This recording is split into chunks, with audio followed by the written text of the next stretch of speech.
Welcome back to the show, everybody. Check out these headlines. World Economic Forum infiltrating the governments around the world. We got the proof, and you're going to see it today. And I'll tell you what else we got. We got USDC Circle. We got Ripple and RippleNet partner all connecting. Oh, we got that and so much more. Somebody roll that beautiful intro.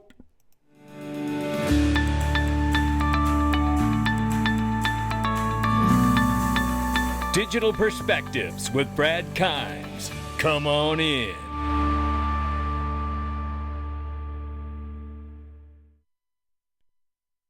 Welcome back to the show. You can follow us on Twitter and YouTube for exclusive content. Right now, 62 cents for XRP price, ranging between 60 on the bottom and 63 on the top. We'll keep an eye on it. It's moving around a little bit today. Where will it go? Nobody knows. But we're going to look at some charts you're going to love today. I can tell you that. And boy, have we got some great news.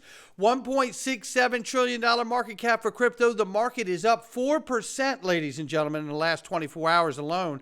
Just over $44,000 for Bitcoin at the moment. $2,200 in change for Ethereum now.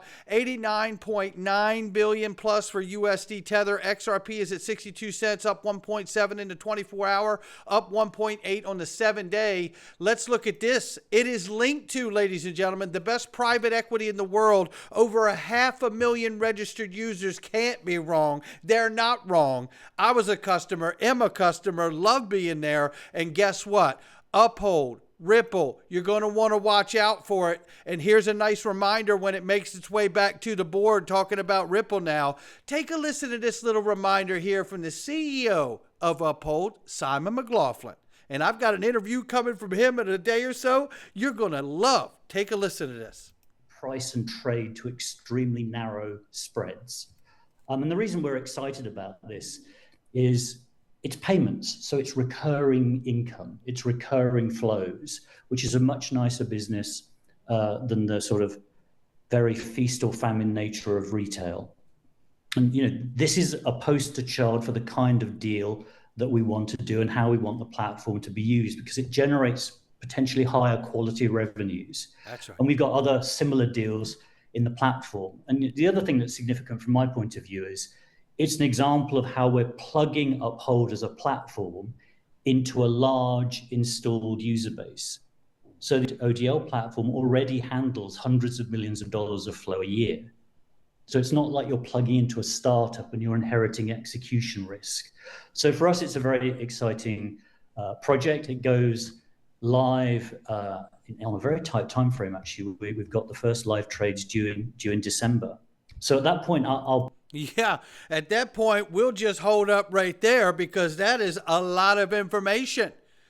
Ripple and Uphold partnership going live this month, ladies and gentlemen. And there's even more news coming in the next day or so. So brace yourself.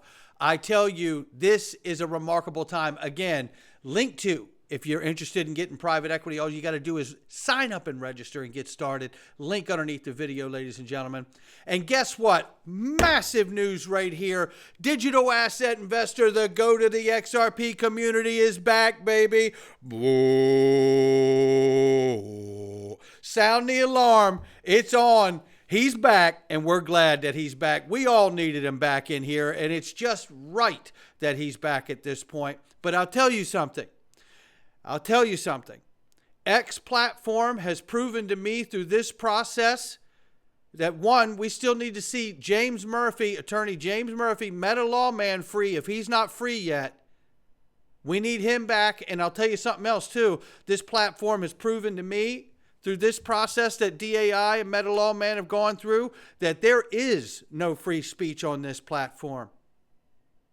There is no rhyme nor reason to why he was silenced, other than he was targeted. That's what I know. Now this, speaking of being targeted, the SEC targeting crypto, and you tell me if it doesn't sound like Tom Emmer, the third most powerful Republican in the Republican Party, absolutely listening to John Deaton, maybe? Listen to these facts here as he grills Valerie Hispanic, who is absolutely knowledgeable about exactly the approach and tone Bill Hinman and Jay Clayton were taking back in the day when they decided to sue Ripple. Take a listen. Thank you, Mr. Chair, and thanks to our witnesses for joining us today. When Bill Hinman was the director of the SEC's Division of Corporation Finance, he gave a speech on June 14th, 2018, entitled Digital Transactions When Howie Met Gary. In this speech, he famously discussed how tokens can morph from securities to non-securities, and he stated that Ether is not a security. Ms. Panik, you reviewed and commented on drafts of this speech, didn't you? Yes, I did. When reviewing a draft, you said that providing, quote, less detail in the speech was better because the concept of a token morphing from a security to a non-security was a new concept and would generate a lot of discussion. Do I have that correct? I believe so. So you thought the SEC should give less clarity to the market rather than more. I understand you thought the token morphing concept would generate a lot of discussion, but when the industry complains about a lack of clarity, I see it was a deliberate policy preference. Does the current SEC chair share that view? So I can't really testify about the current chair's view. What I can say is that the determination whether any particular asset is a security is a facts and circumstances based determination. And what I do as the director of FinHub with my staff is to provide the facts to the folks at the SEC who are making that determination. And it's typically going to be the Division of Corporation Finance. Reclaiming my time, because that's a perfect segue. Has FinHub issued any guidance since Chair Gensler took office to clarify how the securities laws apply to crypto? So as I mentioned, FinHub's role is really to be a subject matter expert. So Reclaiming my time, ma'am. I'm asking a very specific question. Has FinHub issued any guidance? There you go. FinHub typically gets involved with other divisions and offices at the agency who are issuing statements. Reclaiming my time. I take the answer is no, because it is no. It seems to be enforcement through, rulemaking through enforcement action. In his speech, Hinman announced that Ether was not a security, is not a security. Is that your view today? I can't comment on any particular asset. All right. Well, just to back up for a second, you provided feedback on the speech, and so did Brett Redfern, who was then the director of the SEC's Division of Trading and Markets. Yet first the SEC argued in court that the speech was Hinman's own personal opinion. Then the SEC argued that the speech was the opinion of only the Division of Corporation Finance, which Hinman led. But why would people across the SEC, from FinHub to the Division of Trading and Markets, comment on a speech that has the views of only one person or only one division? That doesn't make any sense. I hope you can appreciate that I can't comment on pending matters that are in litigation or investigation. Oh, all of a sudden there's an investigation, is it? Okay, fair enough. The Southern District of New York even called the SEC's arguments hypocrisy. That the SEC would argue that the speech is not relevant to the market's understanding of how the SEC will regulate crypto, while it's a fact that Hinman obtained legal advice from SEC counsel in drafting his speech. The court said SEC is adopting its litigation positions to further its desired goal and not out of faithful allegiance to the law. That is what all of us in Congress have seen. The SEC is not adhering to the law. That's why it keeps losing in court. Does the chairman of the SEC tell you to adopt positions to further a specific goal, his own personal goal, rather than allegiance to the law? Ooh. Again, I can't comment on any matters that are pending in litigation, but I will say that I do appreciate it. I reclaim my time. I think you answered the question. Hey, I got to tell you, I don't know if there's anybody who does it any better than Tom Emmer. I mean, Tom Emmer can lay it down. Listen, but what we need now, Congress knows the shot. They understand what's going on and what's taking place inside the SEC, right? The question now is will they take action to either sanction or put the SEC back in its place? That's the question. To that point here, John Reed Stark, who we know is a former SEC official, if my memory's, yes, former chief SEC Office of Internet and what have you, explaining why he thinks Bitcoin is trash. And look, we all got our own opinions. John Deaton says here, I'm sure it's not a surprise that I respectfully disagree with John Reed Stark about Bitcoin. The question is, I can find anyone smarter than me when it comes to investing who also disagrees with the proposition that you shouldn't invest in Bitcoin. Well, Chris Giancarlo chimes in. He says, in fact, it's not for you, me, or any regulator in constitutional free market economy to tell free people how to invest in otherwise lawful products. Let diverse opinions resolve themselves in well-regulated trading and marketplace of ideas, not whim of government officials. Whoa! Let me tell you something. Chris Giancarlo laying it down, because that's exactly the way it should be. That's not what we're seeing now. Now let's move on to the good news you want to know about. This here from Jeremy Allaire says, with USDC zero fee transfers and a super smooth UX, we are approaching a world of global seamless value exchange over open networks. This here, quick example from Coinbase.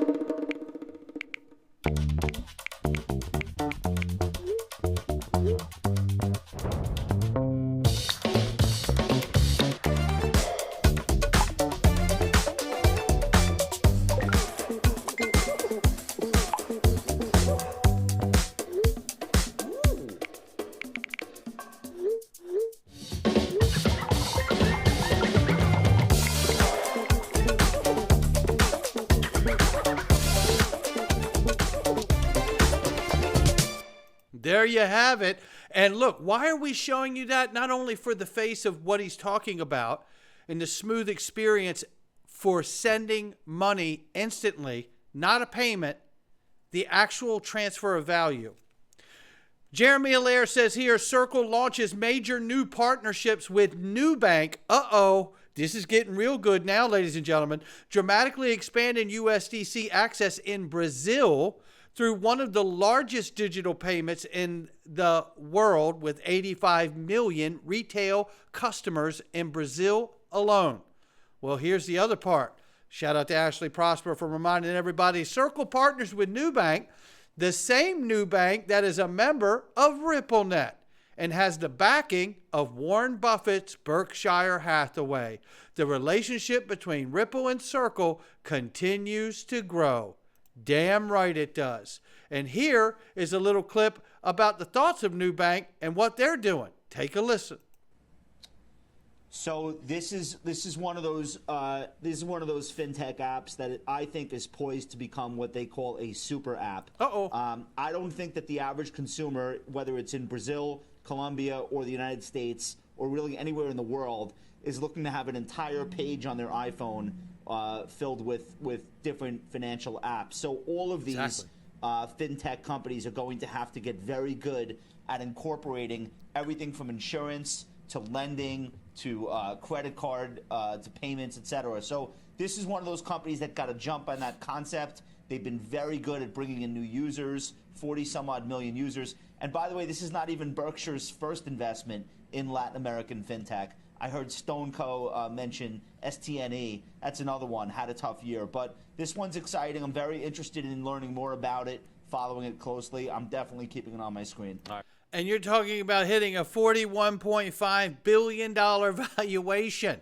Not exactly a corner store. RippleNet partner Nubank is poised to become a super app. This is a big deal.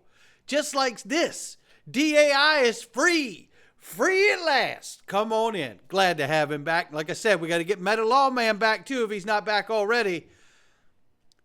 X is not a free speech platform.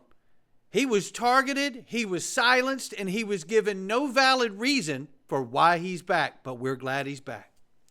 Here we see the RSI indicator from Dark Defender. Shout out to you, Dark Defender. You're amazing. And you can see what it looks like right here. Look at where we are. We just had the cross, right? Looking at the RSI, Relative Strength Index here. Look at this. You can see all signs are pointing to where we want to go, which is north, baby. And then here from the one and only Egg Rag Crypto, both of these gentlemen have done an incredible job and obviously have done an incredible job supporting freeing DAI as well. Want to thank everybody who's contributed to that. XRP Dynamics of XRP, Phobos, Hestia, and Hermes here target $27. He says, I will not stop. You look at this. This is where we were 2017, 2018. You can see this massive Phobos line here. And you can see this is where we are right now. And as it did in history past, it broke past that line and then exploded.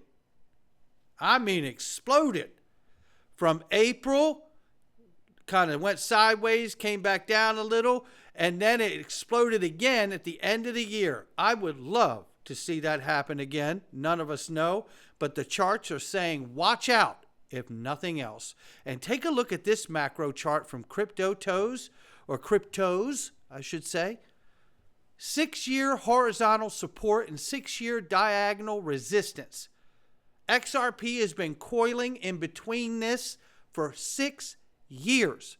A breakout above this level should be incomparable to any previous XRP move we have seen this year. Make or break. Take a look at it. I'm reminded of what Brian Kelly from CNBC said back in the day about Ripple itself and XRP. He said the longer the base, the higher in space. It's not a guarantee, but it usually is an indicator. Now, we're going to be going into the real news of the day inside the Freedom Zone. Join us. All you got to do is click the link underneath the video for digperspectives.com. Join us in the Freedom Zone for next to nothing, and we're going to show you proof how the World Evil Forum is infiltrated the governments around the world. Not financial advice from me or anyone else. I'll catch all of you on the next one.